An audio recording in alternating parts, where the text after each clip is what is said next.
좋아요, 구독! 네, 오늘의 일면 테이바레스 강승희 대표님 모시고 자세한 이야기 풀어보도록 하겠습니다. 어서 오세요. 안녕하세요. 네, 오늘 새벽 FOMC 회의 결과 기준금리 동결시켰습니다. 다만 9월에는 인하할 가능성을 높게 시사하면서 시장이 크게 환호했는데요. 오늘 흐름은 어떻게 보셨을까요? FOMC 같은 경우는 대부분은 예측했던 대로 딱 코멘트를 하고 여러 가지 이제 어려운 질문들은 아주 잘 스무스하게 피해간 그런 FOMC였던 것 같고요. 그래도 어쨌든 9월 달에는 금리 인하하는 부분에 대해서 굳건하게 이제 어느 정도는 시장은 확신을 가질 수 있게끔 코멘트를 해줬다고 생각이 들고요. 그리고 약간은 이제 정치적인 이슈들, 그러니까 선거 관련돼서 약간 불안한 면이 있었는데 우리는 그런 거 신경 쓰지 않고 할 때 되면 하겠다 이렇게 함으로써 약간의 확신을 줬던 것 같습니다. 그리고 이제 고용 부분과 그다음에 물가 안정 부분 두 가지를 다 보겠다는 거를 확실하게 이제 코멘트에 넣었기 때문에 어느 정도는 한 중립적인 수준으로 얘기가 된 거다라고 보시면 될 것 같습니다. 네, 우선 확실한 가이드라인은 제공한 것 같습니다.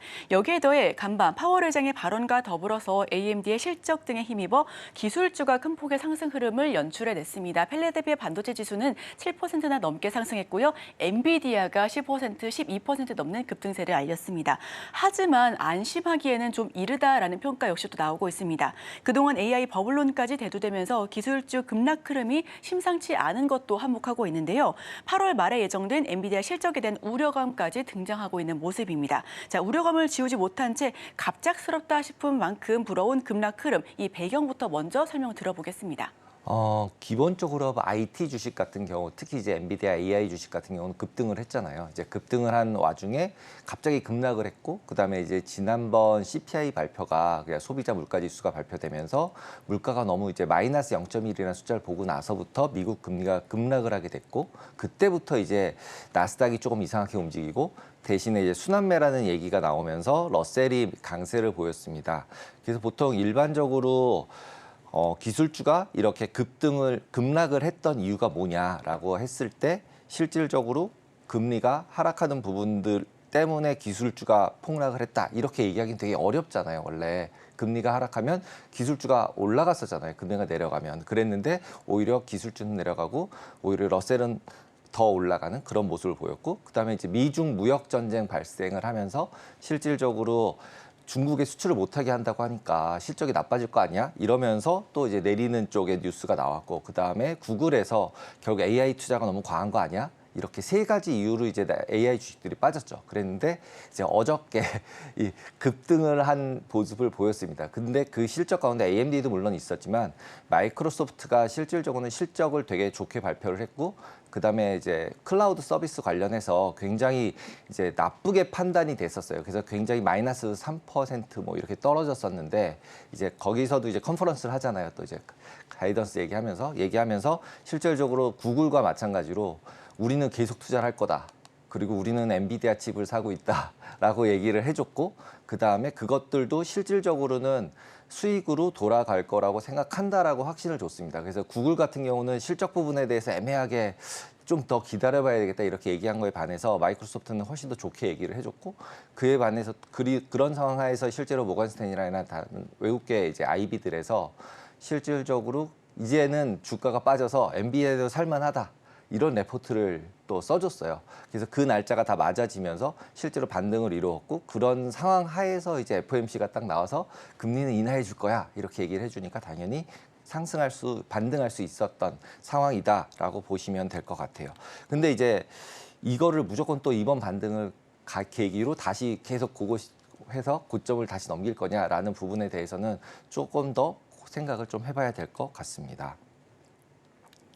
네, 이런 상승 흐름에 더해서 계속해서 그 랠리가 이어져 나갈 것이냐라는 데에서는 아직까지는 의구심이 있는 상황입니다. 다만 전반적으로 M7 기업들 상승 흐름을 보여준 가운데 마이크로소프트만이 소폭 빠진 데에도 계속해서 좀 지켜봐야 될 부분들이 많아 보이고요. 엔저 엔고 흐름들, 미국 기술주와 상관관계가 있다라는 기사도 좀 본 적이 있었는데, 일단 BOJ가 금융정책결정회의에서 4개월 만에 추가 금리 인상을 결정했습니다. 0.01%였던 정책 금리를 0.25%까지 끌어올리기로 결정한 건데요. 슈퍼 엔저 종용 어떻게 해석해 보면 좋을까요? 기존에 한번 차트를 봐보시면은 슈퍼 엔저 같은 경우 이제 여러 가지 얘기들이 많이 있잖아요. 그러니까 이제 실질적으로 이제 엔캐리 트레이딩이라는 단어가 계속 제일 많이 나오고, 그래서 엔캐리 트레이딩을 보통 이제 얘기를 하실 때 그냥 엔화를 빌려가지고 다른 통화를 뭐 사서 다른 걸 투자를 하나 보다 이렇게 생각을 하시는데, 일반적으로 캐리라는 단어는 이자라는 단어랑 매칭이 돼 있는 단어예요. 그래서 고금리 통화로 운용을 하는 거죠. 0에 빌려서 뭐 한 5%짜리 통화에다가 운용을 하면 그냥 5%가 남는 거잖아요. 그런데 환율이 다르다 보니까 이제 환율 변동폭만큼 손실이 발생할 수 있잖아요. 그래서 환율이 변동성이 좀 적다면 실질적으로 계속적으로 이익이 날 수 있는 그런 포지션이다라고 보셔야 되는데, 그 부분이 약간 요즘은 좀 바뀐 것 같아요. 그러니까 옌 펀디드 트레이드, 그래서 엔화를 빌려가지고 아무거나 사는 거죠. 그리고 이제 그런 부분들이 이제 헤지 펀드들이 많이 추구를 했고요. 그리고 헤지 펀드들은 일반적으로는 돈을 빌려서 투자하는 레버리지 투자를 계속합니다. 그래서 보통 그런 헤지 펀드들이 하는 전략 중에 롱숏 에쿼티라는 전략이 있어요. 그게 뭐냐면 돈을 빌려서 투자하니까 주가 오르면 이익 나고 주가 내리면 손실 나, 이런 걸 하기엔 좀 무섭잖아요. 돈 갚아야 되니까. 그러니까 이제 절대 수익형 투자를 합니다. 그래서 절대 수익형 투자를 하다 보니까 시장 중립성일 수밖에 없어요. 뭘 샀으면 뭘 팔아서 상대적으로 얘가 더 비싸다, 얘가 싸다, 이렇게 해서 하나는 사고 하나는 팔아요. 근데 그게 엔캐리 트레이딩한 자금들이 좀 들어가 있지 않았었을까라는 생각이 듭니다. 그래서 보통 기술주가 워낙 좋았으니까 한 2023년도 초반 GPT 나오면서부터 AI 주식들 사고, 거기다 금리 같은 경우도 올라가는 중이었으니까 중소형주 팔고, 이게 이제 러셀 팔고 그다음에 나스닥 사고, 이런 포지션들이 모집이 됐을 거고, 그 포지션들이 계속 쌓이면서 거의 한 30% 정도의 수익이 났어요. 그러니까 하나는 팔고 하나는 샀는데 30% 수익이 굉장히 많이 났잖아요. 그래서 이런 부분들을 포커스해서 보면은 지금 너무 많이 올랐기 때문에 그 포지션이 청산될 수 있다. 거기다가 지금 엔화가 금리까지 또 올리기 시작을 하고, 아까 말씀하신 것처럼 또 이제 채권을 매수해 주는 양도 확실하게 줄이겠다. 그래서 정책이 바뀌는 쪽으로 가니까 엔화가 강세로 가고, 그러면은 아까 말씀드렸듯이 빌려서 샀는데 비싸지면 안 되잖아요. 그러니까 청산을 하려고 하는 세력들이 나타나고, 그러다가 보니까 이번 같이 약간 시장이 고점 논란이 있을 때 어나인딩 하는, 그러니까 어나인딩이라는 얘기가 이제 청산한다는 얘기거든요. 그리고 돈을 갚아야 되는 거잖아요. 그래서 돈을 갚느라고 포지션을 다 없애는 그런 상황들 때문에 러셀이 좀 강세가 되고 나스닥이 약세가 됐었던 것 같다라는 게 이제 어저께 전까지의 생각이고, 그런 와중에서 지금 이제 어제 같은 경우도 결국은 기술주, 마이크로소프트를 위시한 기술주들이 올라가기 시작하니까 다 올라가는 양상을 보였어요. 그러면서 러셀 같은 경우도 올라가긴 올라갔지만 이제는 나스닥보다 못 올라가는 양상을 보였다, 이렇게 보시면 될 것 같습니다. 네, 어려운 얘기를 쉽게 풀어서 설명해 주셨습니다. 일본의 금리 인상과 9월로 예상되는 미국의 금리 인하, 엔화의 캐리 트레이딩 매력이 좀 줄어들었다라는 분석 역시도 나오고 있습니다. 최근 월가에서 인기 있는 전략이었던 엔캐리 트레이딩을 청산하려는 움직임 역시 보여주고 있는데요. 이런 흐름에 대해서는 좀 어떻게 보고 계실까요? 그러니까 조금 아까 말씀드린 게 이제 기본적인 설명이었고, 차트를 한번 보시면은 기존에 이 올해 들어서 4월 달 정도서부터 이제 빨간색 차트가 옌 달러 차트예요. 달러 옌 차트고요. 그리고 이제 어저께는 여기서 더 내려갔어요. 그래서 이제 150엔도 깨진 상태가 됐고요. 그리고 실제로 녹색과 그다음에 파란색이 하나는 러셀이고 하나는 나스닥이거든요. 상승하는 게 러셀, 그러니까 나스닥이고요. 파란색이 나스닥이고요. 그다음에 이 녹색이 러셀이에요. 근데 올해 들어서 4월 달부터로만 딱 보셔도 러셀은 그냥 왔다 갔다 하다가 최근에 한 번만 올라갔어요. 그리고 나스닥 같은 경우는 계속 올라갔고, 그래서 아까 말씀드렸던 AI 주식을 사고 러셀을 매도했다면 이 노란색만큼의 수익이 계속 나요. 그리고 그게 반대로 돌아간 게 제가 조금 아까 말씀드린 이제 CPI 발표됐을 때가 내려오면서 쭉 나스닥은 내려가고 러셀은 올라가서 그 차이가 계속 줄어들고 있어요. 근데 보시면 빨간색이랑 이거랑 두 개가 비슷하게 움직이지 않나요? 그러니까 네. 빨간색은 올라갈 때 같이 스프레드도 올라가고, 얘가 갑자기 빠졌더니 얘네들도 같이 내려가고, 이게 뭐냐면 이제 얘나 청산이 됐다면, 그런 포지션이 만약에 청산이 됐다고 치면 있는 포지션을 정리를 해야 되잖아요. 없애야 되니까 러셀을 매도해놨던 걸 사야 되는데, 다시 사야 되는데, 보통 러셀 같은 경우는 IT 주식보다 거래량이 훨씬 적어요. 왜냐하면 러셀을 다 합친 게 애플 하나 정도 되거든요. 시가총액이.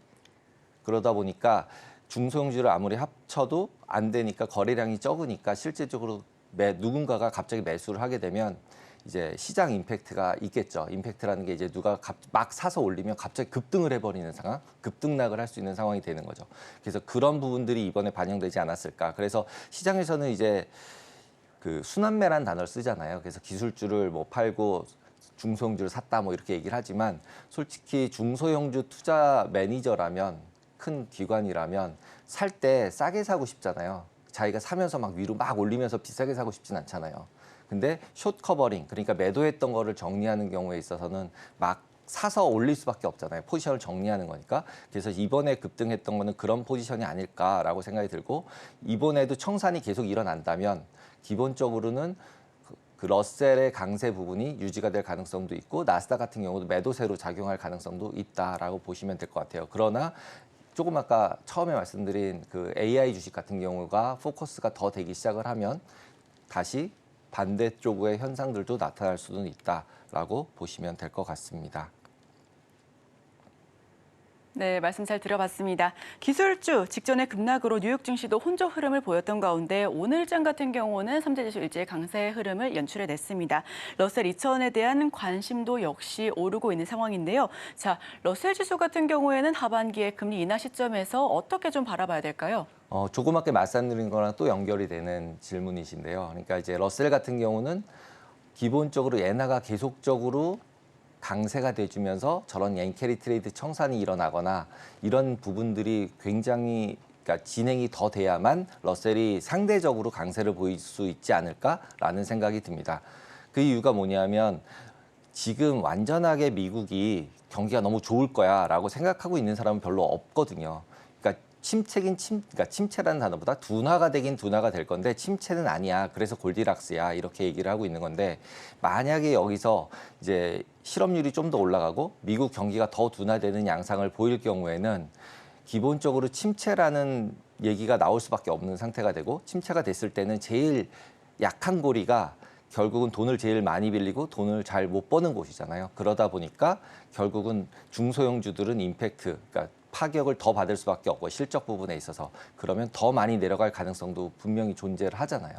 그렇기 때문에 지금 현재는 옌캐리 트레이딩 청산되면서 수급상에서 일어나서 러셀이 강세가 되는 것처럼 보이지만 이 부분을 더 막 공격적으로 중소형주로 갈아타야겠다. AI 주식을 막 팔고 이렇게 생각하시기보다는 어느 정도 균형적으로 AI 주식을 가져가시는 게 둘 중에 고르라면 장기 투자라면 그래서 러셀 같은 경우는 이런 수급 상황이 깨지고 나면 결국은 이제 이전에 옆으로 쭉 갔던 그런 시기 같은 시기가 될 가능성이 더 높기 때문에 아직도 AI 주 쪽으로 포커싱해서 보시는 게 더 낫지 않을까. 그리고 러셀 같은 경우는 이번 수급을 이용해서 한두 달 뭐 리바운드 N 강세가 될 동안에 리바운드 되는 동안에 순환매를 이용해서 내가 수익을 좀 내야겠다라고 하시는 분들은 잠깐 왔다 갔다 하실 수도 있지 않을까라고 생각이 듭니다. 네, 트레이딩 전략까지 살펴봤습니다.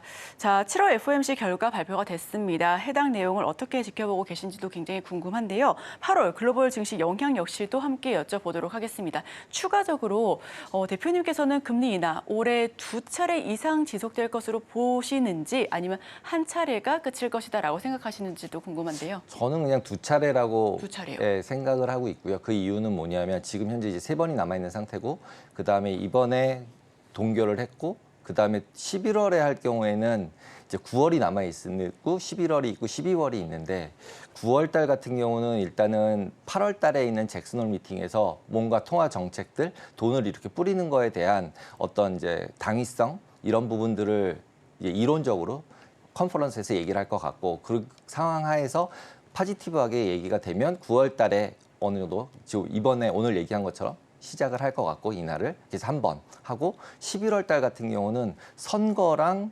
그다음에 FOMC 미팅이랑 하루 차이예요. 그래서 선거 결과가 나오지가 않은 상태 내에서 FOMC가 의사결정을 해야 되는 상태인데 진짜로 뭐 경기가 너무 나빠지거나 실업률이 급등하지 않으면 그런 이제 개표하고 있는데 이날을 발표를 할 것 같지는 네. 않습니다. 그래서 그 날짜는 빼고 그러고 난 다음에 실적들이 나오게 될 거고 그럼 실적들 나오고 그런 이제 실업률 같은 것들이 나오고 난 다음에 12월 달에가 3번 정도를 더 하지 않을까라는 생각이 듭니다.